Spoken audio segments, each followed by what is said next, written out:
কিরে আশা, তুই এখানে? মা কই? মার কি হয়েছে? মার আবার কি হইব? মা তোমার ঘরেই আছে। আমি তোর কথা বিশ্বাস করি না। মার নিশ্চয়ই কিছু হয়েছে, নাহলে আমার জরুরি খবর দিল কেন? মা, ও মা, মা। আইসাস, তুমি তো মার জন্য একদম পেরেশান হয়ে গেছিলা। কই, আমার তো কিছুই হয় নাই, সে তো সুস্থই আছে। মানে কি তুমি কিছু আমি অসুস্থ হয়ে যাই?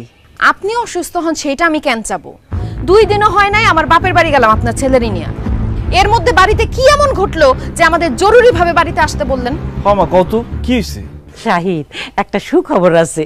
কি কও? কিসব খবর? আরে আমি আশার বিয়া ঠিক করে ফেলেছি তো। এটা তুমি কি কইতেছো মা? আশা আমার একমাত্র ছোট বোন।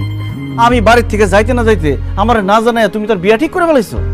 আরে হঠাৎ করে তো রাখলি মা চাচি ছেলের সাথে করে নিয়ে এসে আশা দেখানোর লেগা। ছেলের নাম সেলিম, সরকারি চাকরি করে। দেখতো মাশাআল্লাহ খুব সুন্দর। আমাদের আশারে তার খুব পছন্দ হয়েছে। এমন ছেলে তো হাতছাড়া করতে পারি নাই বাজান, তাই তাড়াতাড়ি বিয়েটা ঠিক করে ফেলাইছি। তাছাড়া ছেলে তো তেমন কিছু চাই নাই, সরকারি চাকরি করে তো, তাই অফিসে যাওয়া আসার লেগে একটা মোটরসাইকেল চাইছে।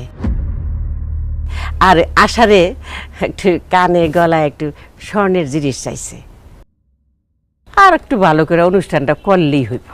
মা, মোটরসাইকেলের দাম কত তুমি জানো? একটা মোটরসাইকেল কিনতে কমপক্ষে 1.5-2 লাখ টাকা লাগবে। বিয়ের অনুষ্ঠান, স্বর্ণ গয়না এগুলো কিনতে 5-6 লাখ টাকার মতো লেগে যাবে। আব্বা মারা যাওয়ার পর একটা মুদি দোকান দিয়ে কোনোভাবে সংসার চালাইতেছে। তাছাড়া 1 বছর হলো আমি বিয়ে করছি। এখন এত টাকা আমি কই পাবো? এই জন্য তো কইছিলাম যে বোনের বিয়া না দিয়ে নিজে আগে বিয়া করিস না। না, ওই মেয়ের প্রেমে পড়ে তাকে পাগল হয়ে বিয়া করে নিয়ে আইলি। আমি এখন এসব বুঝি না। আমার মায়ের বিয়ে ঠিক করছি, আমি জানি না যেখান থেকে 5 টাকা জোগাড় করা আমি ওই ছেলের সাথে আমার মেয়ের বিয়ে দিব। আম্মা, 1 টাকা 2 টাকার তো ব্যাপার না, 5-6 লাখ টাকার ব্যাপার। এত টাকা আপনার ছেলে কই থেকে ম্যানেজ করবো? কেন, তোমার বাপে দিব? আম্মা, আপনি এটা কি ধরনের কথা কইলেন? আপনার মায়ের বিয়ে হইতাছে, আমার বাপে টাকা দিব কেন? আচ্ছা, আমার পোলায় যে তোমারে বিয়া করছে, বিয়ার সময় কি তোমার বাপের কাছে আমরা যৌতুক নিছি? এখন আমার মাইয়ার বিয়া, তোমার বাপেরে বলো 2-3 লাখ টাকা দিয়ে একটু সহজ